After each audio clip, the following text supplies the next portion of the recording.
Alright, let me take you on an epic voyage across the high seas. The life and legend of Bartholomew Black Bart Roberts, one of the most notorious pirates to ever hoist the black flag. You might think Blackbeard was the king of pirates, but Roberts? He captured more ships than maybe any pirate in history, over 400, all before his wild run ended in just a few short years. Now Roberts wasn't always a swashbuckler. He started as a simple Welsh sailor, working the Atlantic. In 1719 he was forced into piracy when his ship got captured by pirates led by Howell Davis.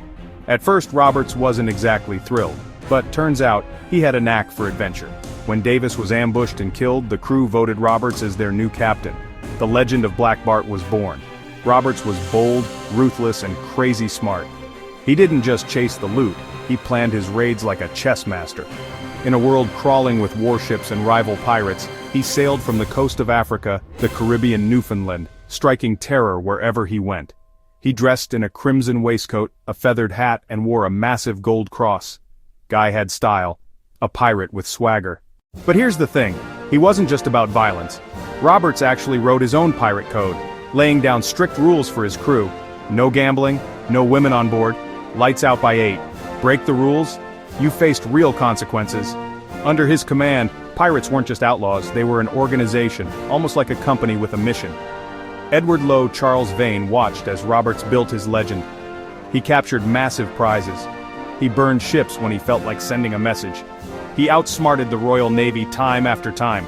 His success was legendary.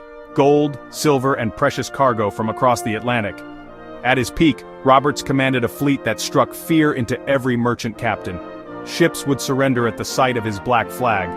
Black Bart Roberts had become the most feared name on the high seas. He disrupted trade routes from Africa to the Americas. Colonial ports lived in constant fear of his arrival. But Roberts was more than just a pirate. He was a leader who commanded absolute loyalty. His crew followed him not just out of fear, but out of respect for his fairness and success. For 3 years, Black Bart Roberts ruled the Atlantic like a king.